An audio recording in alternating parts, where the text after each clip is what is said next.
ಈ ರಾಜ್ಯದ ಎಲ್ಲ ಶಿಕ್ಷಕ ಬಂಧುಗಳಿಗೆ ಶಿಕ್ಷಕ ದಿನಾಚರಣೆಯ ಶುಭಾಶಯಗಳನ್ನು ಕೋರಲಿಕ್ಕೆ ಬಯಸ್ತಾ ಇದ್ದೇನೆ.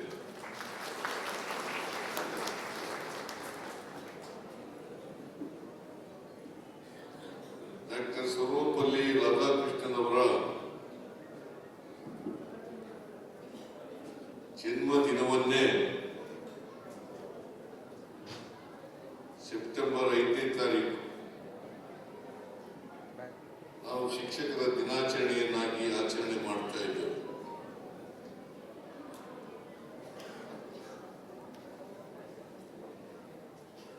ಈ ದೇಶ ಕಂಡಂತ ಒಬ್ಬ ಶ್ರೇಷ್ಠ ಶಿಕ್ಷಕ ಪ್ರಾಧ್ಯಾಪಕ ಡಾಕ್ಟರ್ ರಾಧಾಕೃಷ್ಣನ್ ಅವರು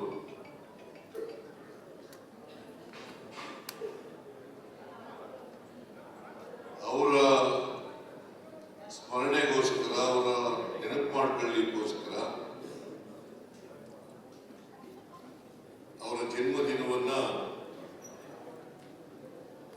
ಶಿಕ್ಷಕರ ದಿನಾಚರಣೆಯನ್ನಾಗಿ ಆಚರಣೆ ಮಾಡ್ತಾ ಇದ್ದೇವೆ.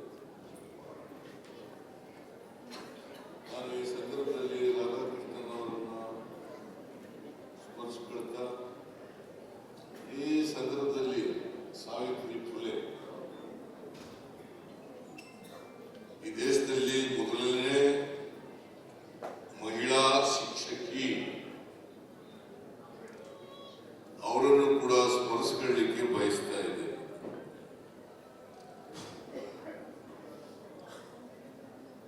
ಇವತ್ತು ಬಹಳ ಜನ ಪುರುಷರು ಮತ್ತು ಮಹಿಳೆಯರು ಶಿಕ್ಷಕರಾಗ್ತಾ ಇದ್ದಾರೆ.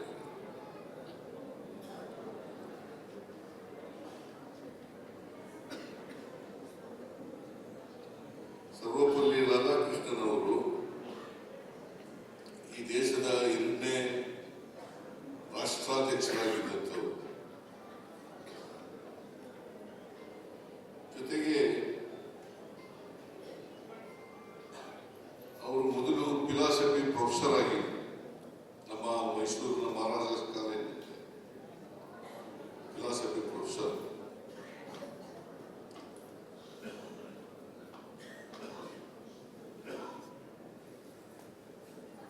ಅವರು ಶ್ರೇಷ್ಠ ಶಿಕ್ಷಕರು ಅನ್ನೋದಕ್ಕೆ ನಿದರ್ಶನ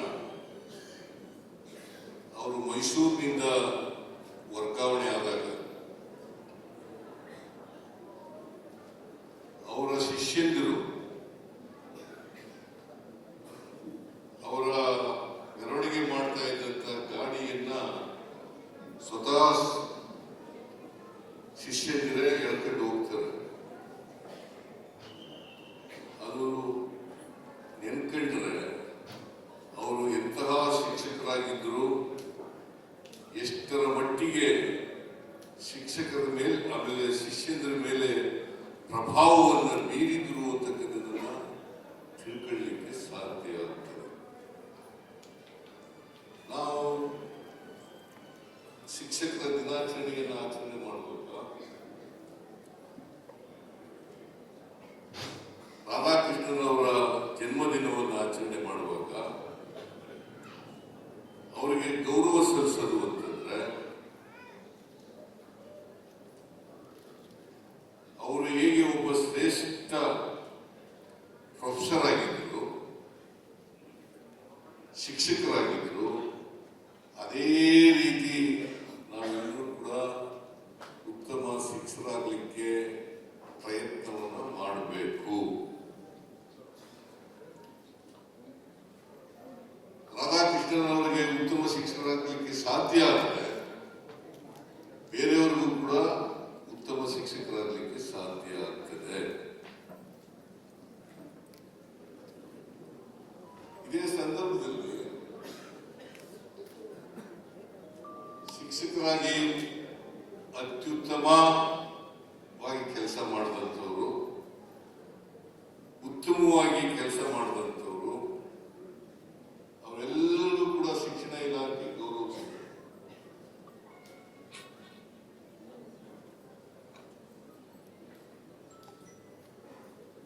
ಪ್ರತಿ ವರ್ಷ ಉತ್ತಮ ಶಿಕ್ಷಕರಿಗೆ ಗೌರವಿಸ್ತಕ್ಕಂಥ ಕೆಲಸವನ್ನ ಶಿಕ್ಷಣ ಇಲಾಖೆ ಮಾಡ್ತಾ ಇದೆ.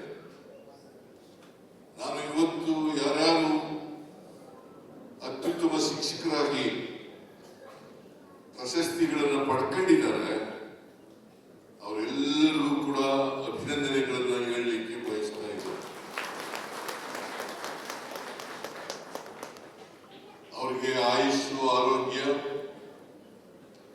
ಅವರ ಕುಟುಂಬ ವರ್ಗದವರಿಗೆ ಆಯುಷ್ಯು ಆರೋಗ್ಯ ದೊರಕಲಿ ಅಂತೇಳಿ ಈ ಸಂದರ್ಭದಲ್ಲಿ ಆಶಿಸ್ತೇನೆ. ಶಿಕ್ಷಕರು, ರೈತರು ಮತ್ತು ಸೈನಿಕರು, ನಾವು ಈ ಮೂರು ವರ್ಗದ ಜನರನ್ನ ಬಹಳ ಹೆಚ್ಚಾಗಿ ಗೌರವಿಸ್ತೇವೆ. ಶಿಕ್ಷಕರನ್ನ, ರೈತರನ್ನ, ಸೈನಿಕರನ್ನ. ಯಾಕಂದ್ರೆ ಅವರು ದೇಶ ಕಾಯೋರು, ರೈತರು ಆಹಾರ ಉತ್ಪಾದನೆ ಮಾಡೋರು, ಅನ್ನ ಕೊಡ್ತಕ್ಕಂಥ ಅನ್ನದಾತರು. ಶಿಕ್ಷಕರು ಇಡೀ ದೇಶದ ಭವಿಷ್ಯವನ್ನು ರೂಪಿಸ್ತಕ್ಕಂಥವ್ರು.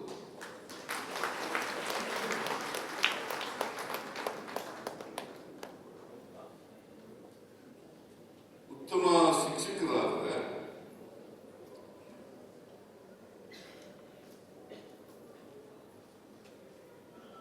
ದೇಶದ ಭವಿಷ್ಯನೂ ಕೂಡ ಉಜ್ವಲ ಆಗ್ತದೆ.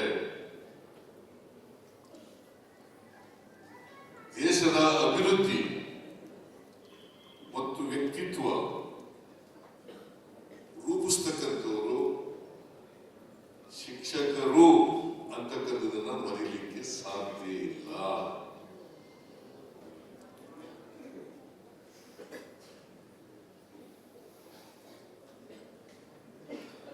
ಬರೀ ಶಿಕ್ಷಕರು ಪಠ್ಯ ಪುಸ್ತಕಗಳಲ್ಲಿರ್ತಕ್ಕಂಥ ಪಾಠ ಹೇಳ್ಕೊಡ್ತಕ್ಕಂಥದ್ದಲ್ಲ, ಇಡೀ ಬದುಕಿನ ಪಾಠವನ್ನ ಹೇಳ್ಕೊಡ್ತಕ್ಕಂಥ ಶಿಕ್ಷಕರಾಗಬೇಕು.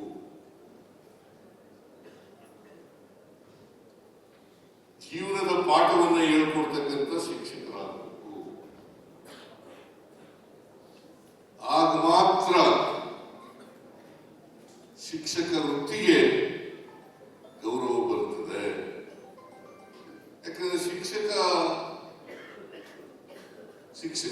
ಇದೆಯಲ್ಲ, ಅದು ಕೇವಲ ವೃತ್ತಿ ಅಲ್ಲ, ಅದು ಒಂದು ಸಾಮಾಜಿಕ ಜವಾಬ್ದಾರಿ. ಮೂಲಭೂತವಾಗಿ ಇದನ್ನು ಅರ್ಥ ಮಾಡ್ಕೋಬೇಕಾಗ್ತದೆ.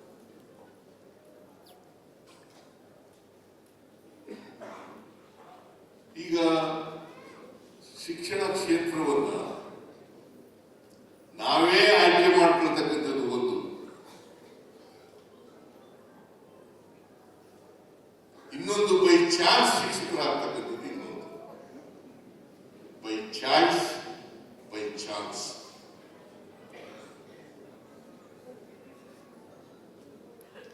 By choice, by chance.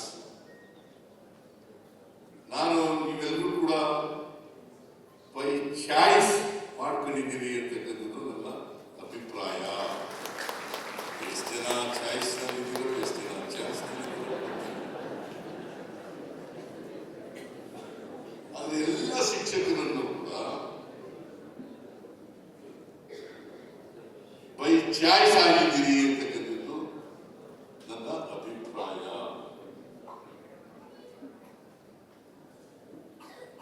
ಆದ್ರಿಂದ ನೀವು ಶಿಕ್ಷಕ ವೃತ್ತಿ ಆಯ್ಕೆ ಮಾಡಿಕೊಳ್ತಕ್ಕಂಥದ್ದು, ನಾವು ಈ ದೇಶದ ಭವಿಷ್ಯವನ್ನು ನಿರ್ಮಾಣ ಮಾಡಲಿಕ್ಕೋಸ್ಕರ ಈ ವೃತ್ತಿಯನ್ನು ಆಯ್ಕೆ ಮಾಡ್ಕೊಂಡಿದ್ದೀವಿ.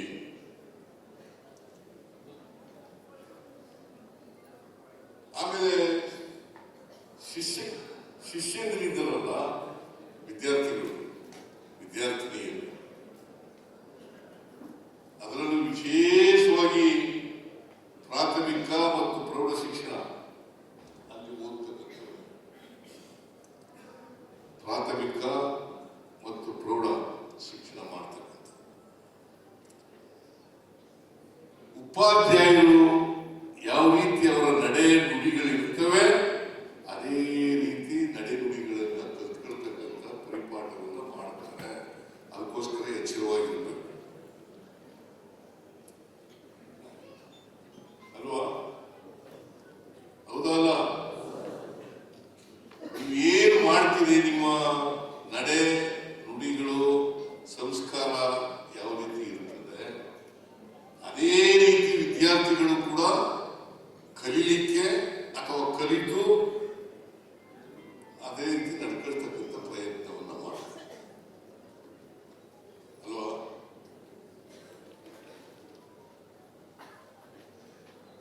ನೀವು ನಿಮ್ಮ ಶಿಕ್ಷಕ ವೃತ್ತಿ ಹೇಗಿರ್ಬೇಕಪ್ಪ ಅಂತಂದ್ರೆ, ನಿಮ್ಮ ವಿದ್ಯಾರ್ಥಿಗಳು ಸ್ವತಂತ್ರವಾಗಿ ಚಿಂತನೆ ಮಾಡ್ತಕ್ಕಂಥ ರೀತಿಯಲ್ಲಿ ತಯಾರು ಮಾಡಬೇಕು. ಸ್ವತಂತ್ರವಾಗಿ ಚಿಂತನೆ ಮಾಡಬೇಕು.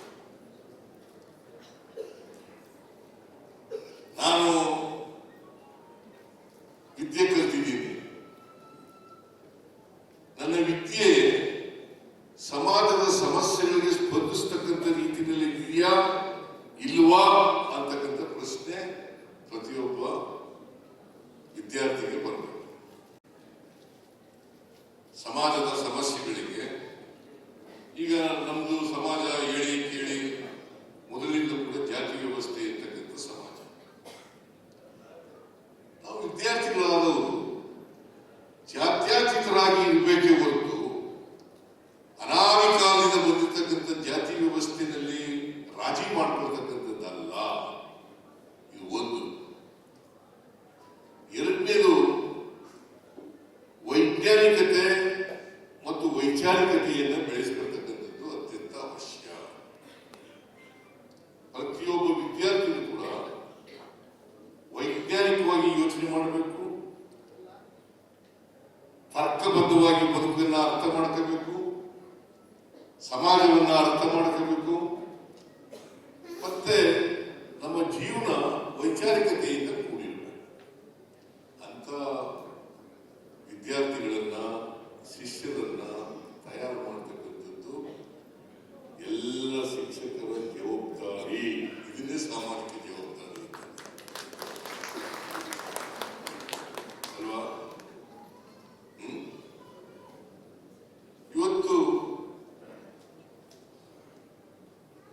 ವಿದ್ಯಾವಂತರು ಕೂಡ, ಅದು ವಿಜ್ಞಾನ ಓದಿರ್ತಕ್ಕಂಥ ವಿದ್ಯಾರ್ಥಿಗಳು ಜಾತಿ ಮಾಡೋದು, ಮೂಢನಂಬಿಕೆಗಳನ್ನು ನಂಬ್ಕೊಳ್ಳೋದು, ಮೂಢನಂಬಿಕೆಗಳನ್ನು ಪಾಲನೆ ಮಾಡೋದು, ಅದಾಗೋದ್ರಿಂದ ಅವ್ರಿಗೆ ವೈಚಾರಿಕತೆಯೂ ಇಲ್ಲ, ವೈಜ್ಞಾನಿಕ ಮನೋಭಾವನೂ ಇಲ್ಲ ಅಂತ ವಿದ್ಯಾರ್ಥಿಗಳನ್ನು ನಾವು ನೋಡ್ಬೇಕು ಅಲ್ವಾ? ಮತ್ತೆ ಇದನ್ನು ತಯಾರು ಮಾಡೋರು ಯಾರು? ಇಂಥ ವೈಚಾರಿಕತೆ, ವೈಜ್ಞಾನಿಕತೆ ವಿದ್ಯಾರ್ಥಿಗಳಲ್ಲಿ ಬಿತ್ತವ್ರು ಯಾರು? ತಯಾರು ಮಾಡೋರು ನೀವೇ ಅಲ್ವಾ? ಈಗ ಒಬ್ಬ ರಾಷ್ಟ್ರಾಧ್ಯಕ್ಷನಾದ್ರೆ ಅಥವಾ ಒಬ್ಬ ಪ್ರೈಮ್ ಮಿನಿಸ್ಟರ್ ಆದ್ರೆ ಬಹುಶಃ ನಿಮಗೆ ಖುಷಿ ಆಗದಷ್ಟು ನೀವು ತಯಾರು ಮಾಡಿದಂಥ ವಿದ್ಯಾರ್ಥಿಗಳು ರಾಷ್ಟ್ರಪತಿ ಆದರೆ, ಪ್ರಧಾನಮಂತ್ರಿ ಆದರೆ, ಮುಖ್ಯಮಂತ್ರಿ ಆದರೆ ಅದಕ್ಕಿಂತ ಸಂತೋಷ ಇನ್ನೊಂದು ಇರ್ತದೆ. ಅಥವಾ ಒಬ್ಬ ಗೌರವಾನ್ವಿತ ವ್ಯಕ್ತಿಯಾದರೆ, ಏನು ರಾಷ್ಟ್ರಪತಿನೇ ಆಗಬೇಕು, ಮುಖ್ಯಮಂತ್ರಿನೇ ಆಗಬೇಕು, ಪ್ರಧಾನಮಂತ್ರಿ ಆಗಬೇಕು ಅಂತ ಏನಿಲ್ಲ. ನಾವು ಎಲ್ಲರೂ ಕೂಡ ಮನುಷ್ಯರಾಗಿ ಬಾಳತಕ್ಕಂಥ ಕೆಲಸವನ್ನು ಮಾಡಿ. ಅದಕ್ಕೆ ಕುವೆಂಪು ಅವರು ಒಂದು ಮಾತು ಹೇಳಿದ್ದಾರೆ. ಹಿಂದಿನ ಕಾಲದಲ್ಲಿ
ಮನುಷ್ಯನನ್ನ ಪ್ರೀತಿಸಬೇಕೇ ಹೊರತು ಮನುಷ್ಯನನ್ನ ದ್ವೇಷಿಸ್ತಕ್ಕಂಥ ಕೆಲಸ ಆಗಬಾರದು. ಅದು ಒಂದು ಕಾಲ ಇತ್ತು, ಎಲ್ರಿಗೂ ಶಿಕ್ಷಣ ಸಿಕ್ಕಿರ್ಲಿಲ್ಲ, ಅವಕಾಶಗಳಿಂದ ವಂಚಿತರಾಗಿರ್ತಕ್ಕಂಥ ಜನರು ಬಹುಸಂಖ್ಯಾತರಲ್ಲಿದ್ದರು. ಈಗ ಎಲ್ರಿಗೂ ಶಿಕ್ಷಣ ಸಿಗ್ತಾ ಇದೆಯಲ್ಲ. ನಮ್ಮ ಸಂವಿಧಾನ, ಬಾಬಾ ಸಾಹೇಬ್ ಅಂಬೇಡ್ಕರ್ ಅವರು ಕೊಟ್ಟಿರ್ತಕ್ಕಂಥ ಸಂವಿಧಾನ ಎಲ್ರಿಗೂ ಶಿಕ್ಷಣ, ಕಡ್ಡಾಯವಾಗಿ ಶಿಕ್ಷಣ ಕೊಡ್ತಕ್ಕಂಥದ್ದು. It's a fundamental right nowadays. Right to education ಅಂತಕ್ಕಂಥದ್ದು ಇಟ್ಸ್ ಎ ಫಂಡಮೆಂಟಲ್ ರೈಟ್. ಬರೀ ರೈಟ್ ಟು ಎಜುಕೇಶನ್ ಇದ್ರಾಗಲ್ಲ, ಅದು ವ್ಯಕ್ತಿತ್ವವನ್ನು ರೂಪಿಸ್ತಕ್ಕಂಥ ಶಿಕ್ಷಣ. ಪ್ರತಿಯೊಬ್ಬ ವ್ಯಕ್ತಿಯ ವ್ಯಕ್ತಿತ್ವವನ್ನು ರೂಪಿಸ್ತಕ್ಕಂಥ ಶಿಕ್ಷಣ. ಅದಾದಾಗ ಮಾತ್ರ ಶಿಕ್ಷಣ ಪಡೆದದಕ್ಕೆ ಸಾರ್ಥಕ ಆಗ್ತದೆ. ಅಂತ ವ್ಯಕ್ತಿತ್ವವನ್ನು ರೂಪಿಸ್ತಕ್ಕಂಥವರು ನೀವೆಲ್ಲರೂ ಕೂಡ ರೂವಾರಿಗಳು ಅಂತಕ್ಕಂಥ ಮಾತುಗಳು ಆ ಕೆಲಸ ಮಾಡೋಣ. ಈಗ ನೋಡಿ, ಸಂವಿಧಾನದಲ್ಲಿ ಇಷ್ಟು ವರ್ಷ ಆಯಿತು, ಸಂವಿಧಾನ ಬಂದು ಜಾರಿಗೆ ಬಂದು 1926ನೇ ತಾರೀಕು, ಜನವರಿ 26ನೇ ತಾರೀಕು. ಎಷ್ಟು ವರ್ಷ ಆಯ್ತು ಈಗ ಸ್ವಾತಂತ್ರ್ಯ ಬಂದು, ಸಂವಿಧಾನ ಬಂದು? 74-75 ವರ್ಷ ಆಯ್ತು. ಇನ್ನೂ ಎಲ್ರಿಗೂ ಶಿಕ್ಷಣ ಸಿಗ್ಲಿಕ್ಕೆ ಸಾಧ್ಯ ಇಲ್ಲ.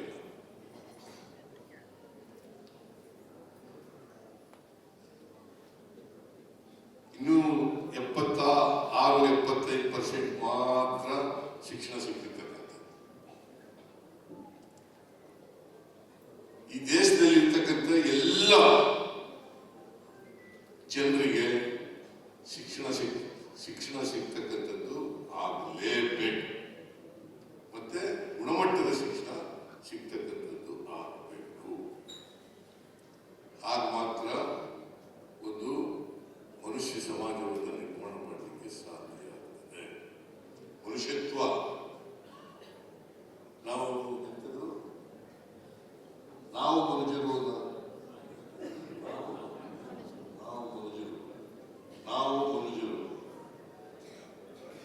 ಅದು ಕೂಡ ಇದೆ ಅಲ್ವಾ? ನಾವು ಮನುಷ್ಯರು, ಸಂವಿಧಾನ ತಿಳ್ಕೊಳ್ತಕ್ಕಂಥ ವ್ಯವಸ್ಥೆ ಇದೆ, ನಾವು ಮನುಷ್ಯರು ಅಂತಕ್ಕಂಥದ್ದು ಇದೆ. ಅದು ಆಗ್ಬೇಕಲ್ವಾ? 850 ವರ್ಷಗಳ ಹಿಂದಿನ ಬಸವಾದಿ ಶರಣರು ಕಂದಾಚಾರ, ಗೊಡ್ಡು ಸಂಪ್ರದಾಯಗಳನ್ನ,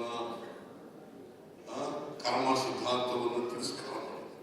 ಎಷ್ಟು 850 ವರ್ಷಗಳ ಹಿಂದೆ.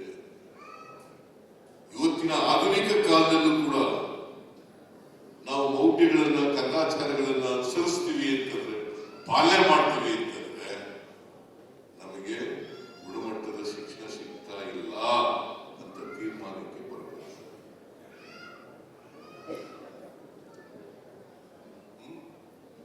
ಅಲ್ವಾ? 850 ವರ್ಷಗಳಿಂದ ಬಸವಾದಿ ಶರಣರು ಕರ್ಮ ಸಿದ್ಧಾಂತವನ್ನ ತಿರಸ್ಕಾರ ಮಾಡೋದು. ಈಗಲೂ ನಾವೇನ್ ಮಾಡ್ತೀವಿ? ಯಾಕಪ್ಪ ನಿನಗೆ ವಿದ್ಯೆ ಇಲ್ಲ, ನಿನಗೆ ಯಾಕೆ ಊಟ ಇಲ್ಲ, ನಿನಗೆ ಯಾಕೆ ಬಟ್ಟೆ ಇಲ್ಲ? ನಮ್ಮ ಮನೆ ಬರ ಸ್ವಾಮಿ, ಏನ್ ಮಾಡೋದು? ಹಣೆ ಬರ ಸ್ವಾಮಿ, ಏನ್ ಮಾಡೋದು? ಇದು ಶಿಕ್ಷಣನ?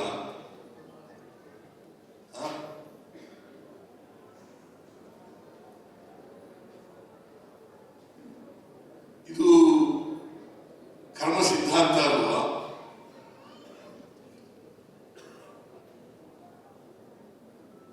ಅದಕ್ಕೆ ನಾವು ವೈಚಾರಿಕತೆಯನ್ನ ಬೆಳೆಸ್ಕೊಳ್ತಕ್ಕಂಥ ಕೆಲಸ ಆಗ್ಬೇಕಾಗ್ತದೆ. ವೈಚಾರಿಕ ಮನೋಭಾವ, ಶಿಕ್ಷಣ ಮನೋಭಾವ ಅಲ್ಲ, ವೈಜ್ಞಾನಿಕ ಮನೋಭಾವ, ವೈಚಾರಿಕ ಮನೋಭಾವ ಮತ್ತೆ ಉತ್ತಮವಾದಂಥ ವ್ಯಕ್ತಿತ್ವ ರೂಪಿಸ್ತಕ್ಕಂಥದ್ದು. ಮತ್ತೆ ನಾವು ಕಲ್ತಕ್ಕಂಥ ವಿದ್ಯೆ ಇದೆಯಲ್ಲ, ಸಮಾಜದ ಸಮಸ್ಯೆಗಳಿಗೆ ಸ್ಪಂದಿಸ್ತಕ್ಕಂಥ ಶಕ್ತಿ ಇರ್ತಕ್ಕಂಥ ವಿದ್ಯೆ.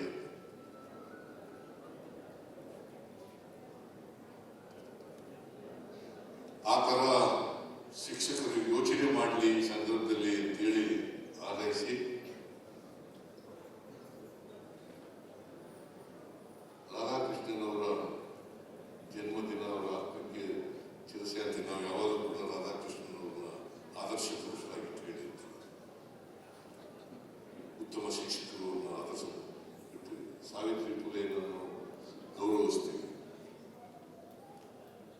ಅದೇ ಅವರು ಹಾಕಿದಂಥ ಹಾದಿನಲ್ಲಿ ಅವರ ಆದರ್ಶಗಳನ್ನು ಮೈಗೂಡಿಸ್ಕೊಳ್ತಕ್ಕಂಥ ಕೆಲಸವನ್ನು ಮಾಡಿದಾಗ ಮಾತ್ರ ಅವರಿಗೆ ಗೌರವವನ್ನು ಸಲ್ಲಿಸಬೇಕಾಗ್ತದೆ. ಆ ಕೆಲಸ ಮಾಡಬೇಕು. ಮತ್ತೆ ನಿನ್ನೆ ಶಿಕ್ಷಕರ ಸಂಘ ಅವ್ರ ಜೊತೆ ಚರ್ಚೆ ಮಾಡಿದ್ದೀವಿ.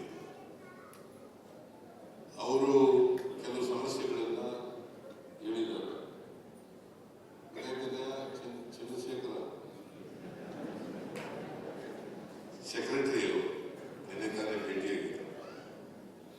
ಅದೆಲ್ಲ ಬಂದಿಲ್ಲ. ಅವರು ಅಧ್ಯಕ್ಷರು ಮಂಡ್ಯದಲ್ಲಿದ್ದಾರ. ಇದು ರಾಜ್ಯ ಮಟ್ಟದ್ದು. ಅವ್ರು ರಾಜ್ಯ ಮಟ್ಟದ ಅಧ್ಯಕ್ಷರು.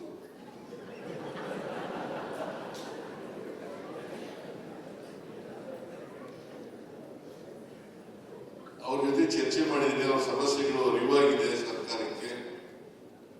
ಅವ್ರ ಸಮಸ್ಯೆಗಳನ್ನ ಅರ್ಥ ಮಾಡಿಕೊಂಡು ಆದಷ್ಟು ಶೀಘ್ರದಲ್ಲೇ ಅವರ ಸಮಸ್ಯೆಗಳಿಗೆ ಪರಿಹಾರವನ್ನ ಸರ್ಕಾರ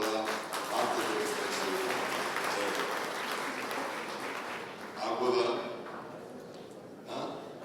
ಪದವೀಧರ ಶಿಕ್ಷಕರು ಸಮಸ್ಯೆ ಇದೆಯಲ್ಲ, ಅದೇನೋ ಅವರು ಹೇಳಿದ್ದಾರೆ 2017ಕ್ಕಿಂತ ಅದು ರೆಟ್ರಾಸ್ಪೆಕ್ಟಿವ್ ಆಗಬಾರ್ದು. ನಾನು ಬಹಳ ಸಾವಧಾನದಿಂದ ಕೇಳಿದ್ದೀನಿ. ಶಿಕ್ಷಣ ಸಚಿವರು ಸಾವಧಾನದಿಂದ ಕೇಳಿದ್ದಾರೆ. ಅವ್ರ ಸಮಸ್ಯೆಗಳು ಅರ್ಥ ಆಗಿದ್ದಾವೆ. ಅದಕ್ಕೆ ಪರಿಹಾರ ಒದಗಿಸ್ಕೊಡ್ತಕ್ಕಂಥ ಪ್ರಯತ್ನವನ್ನು ಪ್ರಾಮಾಣಿಕವಾಗಿ ಮಾಡ್ತೇವೆ ಅಂತಕ್ಕಂಥ ಮಾತುಗಳನ್ನು ಈ ಸಂದರ್ಭದಲ್ಲಿ ಹೇಳಿ ನಿಮ್ಮೆಲ್ಲರಿಗೂ ಮತ್ತೊಮ್ಮೆ ಈ ರಾಜ್ಯದ ಎಲ್ಲ ಶಿಕ್ಷಕರು ಅವರಿಗೆ, ಯಾಕಂದ್ರೆ ನನಗೆ ಶಿಕ್ಷಕರು ಕಂಡ್ರೆ ಬಹಳ ಅಪಾರವಾದಂಥ ಗೌರವ ಇದೆ. ನಾನು ಇವತ್ತು ನನಗೆ ಶಾಲೆ ಸೇರಿಸಿದ್ರಲ್ಲ 5ನೇ ತರಗತಿಗೆ SM ರಾಜಪ್ಪ ಅಂತ, ಅವ್ರಿಗೆ ಇನ್ನೂ ನೆನಪತ್ರ. ಆ ರಾಜಪ್ಪ ಮೇಷ್ಟ್ರು ಏನ್ ಮಾಡ್ತಿದ್ರು ಅಂತಂದ್ರೆ, ನಮ್ಮ ಊರಿಗೆ ಬಂದರು ಹೆಡ್ ಮಾಸ್ಟರ್ ಆಗಿ. ನಾನು ಶಾಲೆಗೆ ಸೇರಿದಿಲ್ಲ, ಕೊಟ್ಟು 1ರಿಂದ 4ನೇ ತರಗತಿವರೆಗೂ ಓದೇ ಇಲ್ಲ ನಾನು. ಆದ್ರೆ ವೀರ್ ಮಕ್ಕಳು ಕುಣಿತ ಕಲಿಯುವಾಗ ಎಲ್ಲ ಕಲ್ತ್ಕೊಂಡಿದ್ದೆ. ಕನ್ನಡ ಬರೆಯೋದು, ಓದೋದು, ಲೆಕ್ಕ, ಕೂಡೋದು, ಕಳಿಯೋದು, ಗುಣಾಕಾರ, ಭಾಗಾಕಾರ ಎಲ್ಲ ಕಲ್ತ್ಕೊಂಡಿದ್ದೆ. ಅದಕ್ಕೆ ನನಗೆ ಮನೆಗೆ ಹೋಗೋದು ಪಾಪ ಟೀಚರ್ ಅವರು ರಾಜಪ್ಪ ಮೇಷ್ಟ್ರು ಪ್ರತಿ ಮನೆಗೆ ಹೋಗಿದ್ರು. ಯಾರು ಶಾಲೆಗೆ ಸೇರಿಲ್ಲ, ಯಾರು ಶಾಲೆಗೆ ಬಂದು ಸೇರ್ಕೊಂಡಿದ್ದು ಬಿಟ್ಟಿದ್ದಾರೆ, ಆ ಥರದ ಟೀಚರ್ ಇರ್ಬೇಕಲ್ವಾ. ಈಗ ಮಾಡ್ತಾರೆ ಇರೋ ಗೊತ್ತಿಲ್ಲ ನನಗೆ, ಮಾಡ್ತಾ ಇದ್ದಾರೆ. ಬಹಳ ಸಂತೋಷ.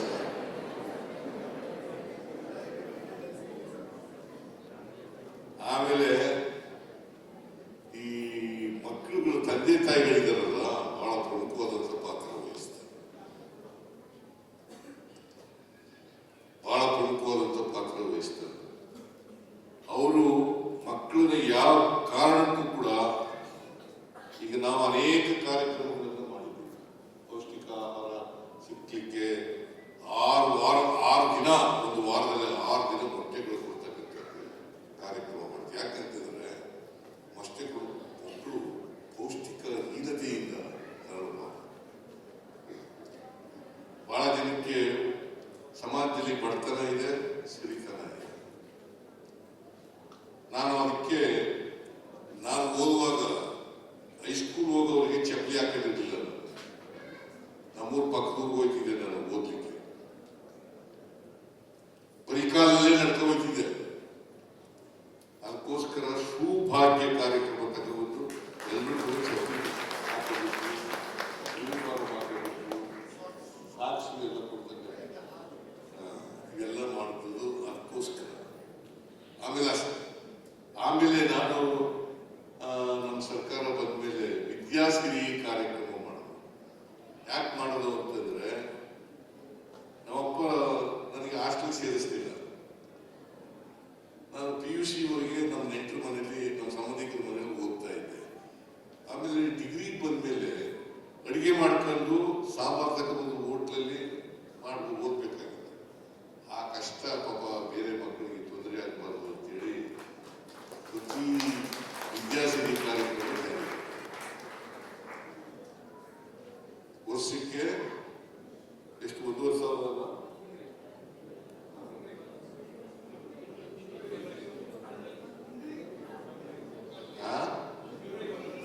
ಒಂದು ತಿಂಗಳಿಗೆ 1,500, 10 ತಿಂಗಳಿಗೆ 15,000. ಬಹಳ ಜನ ಮೇಷ್ಟ್ರುಗಳು ಗೊತ್ತಿದೆಯಾ?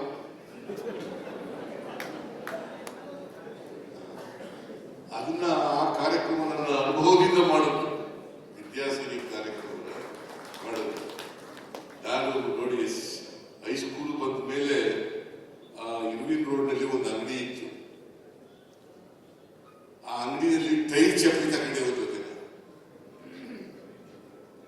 ನಾನು ಇವತ್ತು ಇಲ್ಲಿವರೆಗೆ ಬಂದಿದ್ರೆ ನನ್ನ ಶಿಕ್ಷಣ ಸಿಗ್ತಿರೋ ಸಾಧ್ಯ ಆಯ್ತಿದ್ದ. ಆ ಎಸ್.ಎಂ. ರಾಜಪ್ಪ ನಮ್ಮ ಊರು ಪರದೇವರು ಸಾಧ್ಯ ಆಯ್ತಿದ್ದ. ಈಗ ಶಿಕ್ಷಣ ಇದೆಯಲ್ಲ ಬಹಳ ಮಹತ್ವ. ಸಮಾಜದಲ್ಲಿ ನಾವು ಮನುಷ್ಯರಾಗಿ ಇರಬೇಕಾದ್ರೆ ಶಿಕ್ಷಣ ಅತ್ಯಂತ ಅಗತ್ಯ. ಅರಿವು, ಜ್ಞಾನ ಎರಡೂ ಕೂಡ ಬರಬೇಕಾದ್ರೆ ಶಿಕ್ಷಣದಿಂದ ಅತಿ ಸ್ವಾಭಿಮಾನ, ಜಾತ್ಯತೀತ ಮನೋಭಾವ